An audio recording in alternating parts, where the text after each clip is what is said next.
అంటే ఏడుస్తున్నాడు. ఇప్పుడేమో ఫోన్ ఇవ్వాలంట, అయితే ఊరుకుంటాడు. ఏం కావాలా? పోబోకోవన్నా ఫోన్ ఇవ్వనంట, లేదంటే వాళ్ళ డాడీతో పంపియనంట.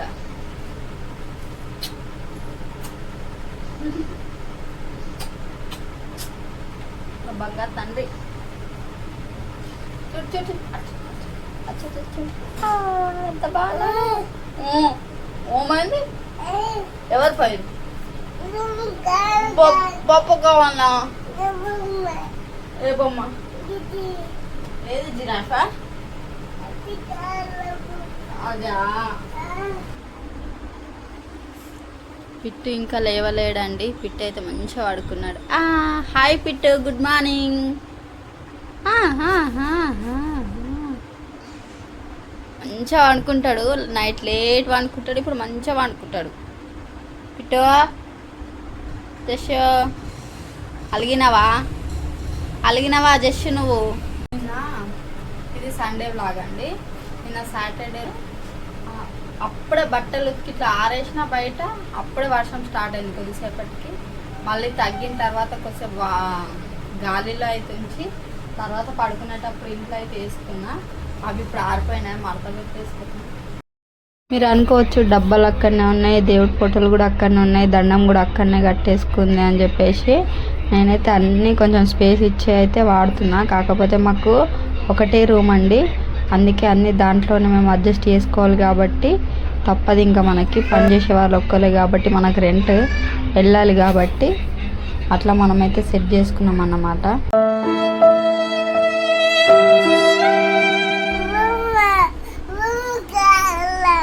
ఏం కావాలా? ఏం కావాలి? బొమ్మ కావన్నా? జిరాఫీ అన్న మరి పిట్ట తమ్ముడు దగ్గర ఇచ్చేయి. పిట్టమ్మా ఇచ్చే బేట, మంచోడు కదా నువ్వు.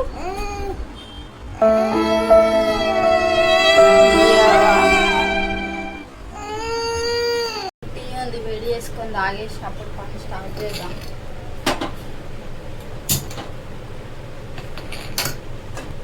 మీకు తెలిసిన సంగతిగా టీ ఎన్నిసార్లు తాగినా నాకైతే బోర్ కొట్టదు. అట్లా అని ఎక్కువ తాగను, పొద్దున్న ఒకసారి తాగుతా. మిగిలితే కొంచెం అది పాడేయడం ఎందుకని చెప్పేసి కొంచెం వేడి చేసుకొని తాగుతా. కొంచెం ఉంది. మంచినీళ్ళు వచ్చినాయి. మంచినీళ్ళు వచ్చిన తర్వాత 6 o'clock స్టార్ట్ అయింది. అయితే 6 o'clock లేవచ్చు కదా అనుకోవచ్చు. అంటే ఉన్న నీళ్ళన్నీ ఖాళీ చేసి ఏమైనా పని ఉంటే బోళ్ళు తోముకున్నా, ఇల్లాకిలు ఉడ్చుకొని బోళ్ళు తోమి ఆ డ్రమ్ములు ఉంటాయి కదా, డ్రమ్ములలో బట్టి పెట్టుకుంటాం మేము. ఎందుకంటే ఎల్లుండి వరకు కావాలి. మళ్ళీ అవే స్నానాలకు అయితే చేస్తాం, అంటే స్నానాలు వాడుకొని చేస్తాం ఆ నీళ్ళతోనే. అందుకని చెప్పేసి కడిగి మంచిగా ఫ్రెష్గా పట్టేసుకున్నాం. మళ్ళీ వర్షం పడ్డది కదా, అంత పాడైపోయినండే. అందుకని చెప్పేసి మొత్తం క్లీన్ చేసి మళ్ళీ అన్నీ ఫ్రెష్గా పట్టుకొని ఆల్రెడీ ఒకసారి టీ తాగేసిన. మళ్ళీ ఇప్పుడు సెకండ్ టైం తాగుతున్నా. అయినా పొద్దున్నే లేచిండు. నేను లేచిన కొద్దిసేపు నీళ్ళు పట్టడం అయిపోయిన తర్వాత లేచిండు. పాలు తాగినావు కదా. క్యూటీ పై ఇది నా క్యూటీ పై. 2 days నుంచి అయితే ఫీవర్ వచ్చిందని చెప్పినానండి. ఫీవర్ తగ్గింది, అందుకే ఫేస్ కొంచెం ఇట్లా అయిపోయింది. మనం ముందే సన్నగా, అట్లాంటిది ఫీవర్ వస్తే ఎట్లా అయిపోతుంది తెలుసా కదా. అదేందో మరి ఎంత తిన్నా ఇంతే సన్నా ఉంటా. నాకు అది ఎప్పటికీ అర్థం కాదు, ఎందుకు నేను సన్నా ఉంటాను ఎంత తిన్నా కూడా. వేరే వాళ్ళు చూస్తే ఏమనుకుంటారు, కొత్త వాళ్ళకి అసలు ఈమె తిన్నదేమో పాపం అని చెప్పేసి అనిపిస్తుంది. కానీ లావు ఉన్న వాళ్ళకంటే సన్నగా ఉన్న వాళ్ళే, అంటే నా గురించి చెప్తున్నా, నేనైతే బాగానే తింటా. మరి ఎందుకు నేను లావు అవ్వట్లేదు నాకు తెలియదు. హాయ్ చెప్పు. ఏమైనా తిట్టు. పాలు తాగుతావా? ఇక మనకుంది ఒకటే రూమ్ కాబట్టి ఎప్పటిదప్పుడే సందడంతా సర్దేసుకోవాలండి. మార్నింగ్ లేవగానే ఫస్ట్ దుప్పట్లు అయితే ఇట్లా తీసేసుకుంటా. ఫస్ట్ బయట పని అంతా వేసుకుంటా. తర్వాత ఇంట్లోకి వచ్చి అయితే ఈ బెడ్షీట్ సర్దడం, సెల్ఫ్లు సర్దడం, మా పిల్లల్ని లేపడం, వాళ్ళని ఫ్రెష్ చేయించడం, వాళ్ళకి పాలు పోయడం ఇదే పని సరిపోతుంది. మాకు బోళ్ళు బట్టలు అన్నీ బయటనే వేసుకోవాలండి, లోపలైతే ఆ ఫెసిలిటీ లేదు కాబట్టి ఫస్ట్ బయట పని అయితే అంతా వేసుకొని వస్తా. ఇంట్లో పని ఎప్పుడైనా చేసుకోవచ్చు కదా అని చెప్పేసి అందుకే ఇట్లా ఫస్ట్ బయట పని చేసుకొని వచ్చి ఇంట్లో అన్నీ సర్దేసుకుంటా. తర్వాత టీ తాగుతా, పిల్లలకు పాలు ఇస్తా. ఆల్రెడీ నేను టీ తాగేసిన, ఇప్పుడు పిల్లలకు పాలు వేడి చేసి ఇస్తా. మా చిన్న ఆయన తాగిండు, మళ్ళీ ఇప్పుడు పెద్ద బాబుతో కలిసి మళ్ళీ ఒకసారి తాగుతాడు అన్నమాట. ఆయనకు డైలీ అది అలవాటు అయిపోతుంది. పొద్దున్న చేస్తాడు, వాయిస్ ఓవర్ ఇచ్చేటప్పుడు కూడా ఇట్లా అరుస్తారు. మా పెద్ద బాబు చూడండి, నేను కెమెరా పెట్టినా మర్చిపోయినా, అయితే మా పెద్ద బాబు చూడండి ఫోన్లో చూసుకుంటే ఎంత మంచిగా డ్యాన్స్ చేస్తుంది. నేను అది అబ్జర్వ్ చేయలే, వీడియో ఎడిటింగ్ చేసేటప్పుడే చూసిన, అరే ఇది క్లిప్ బాగుంది కదా అని చెప్పేసి కొంచెం అయితే పెట్టిన.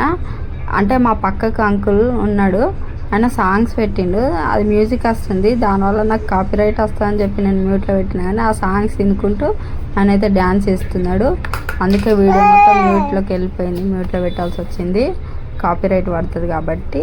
వీళ్ళైతే మంచిగా ఆడుకుంటున్నారు. ఎవరైనా ఈ సబ్బులతో ఆడుకుంటారా అని చెప్పేసి నేనైతే వాళ్ళకి అంటున్నా. ఆ సబ్బుల కోసం కూడా ఇద్దరు ఏడుస్తున్నారు, నాకు అని చెప్పేసి. ఇద్దరు పిల్లలకైతే పాలైతే వేడి చేసిన, చల్లార్చి తీస్తున్నా, వేడిస్తే పైన పోసుకుంటారు. తర్వాత నెక్స్ట్ అయితే స్నానాలు చేసేసి ఫ్రెష్ అయిపోయినాం. టిఫిన్కి అయితే ఈరోజు ఏం లేదండి, అందుకే ఇన్స్టెంట్గా మ్యాగీ అయిపోతుంది కదా అని చెప్పేసి మ్యాగీ అయితే చేస్తున్నా. మేము చాలా రోజుల తర్వాత మ్యాగీ అయితే చేస్తున్నా. నేనైనా సరే మా హస్బెండ్ అయినా సరే ఎప్పుడు ఏం తీసుకొచ్చినా సరే ఎక్స్పైరీ డేట్ జ్యూస్ అయితే తీసుకొస్తామండి. ఈ మ్యాగీ తీసుకొచ్చినప్పుడు అయితే ఖచ్చితంగా ఎక్స్పైరీ డేట్ జ్యూసే తీసుకొస్తాం. ఈ కిరాణా షాపుల్లో కొంతమంది అయితే ఎక్స్పైరీ డేట్ అయిపోయినా తెలియని వాళ్ళకి అట్లానే అమ్మేస్తారు, అందుకని చెప్పేసి నేను చూసే తెచ్చుకుంటా. ఒక్కొక్కసారి డిమార్ట్ నుంచి తెస్తే అప్పుడు బల్క్లో తెచ్చుకుంటాం కాబట్టి ఎట్లయినా అక్కడ ఎక్స్పైరీ డేట్ చెక్ చేస్తారు కాబట్టి ఫ్రెష్గా ఉంటాయి. ఈ చాలా రోజుల తర్వాత ఒక 1 year తర్వాత నేనైతే మ్యాగీ తింటున్నా, టేస్ట్ బాగుంది. తర్వాత రైస్ అయితే పెట్టేసుకున్నా, అన్నం కూడా అయిపోయిందండి, అన్నం వండడం అయిపోయింది. నెక్స్ట్ ఎగ్ కర్రీ కూడా వేసేసుకున్నా, ఎగ్ కర్రీ. ఇది సండే వ్లాగ్ అండి. లాస్ట్కి పిల్లలకు అన్నం తినిపించి నేను కూడా అన్నం తినేసిన. మీకు వ్లాగ్ నచ్చితే లైక్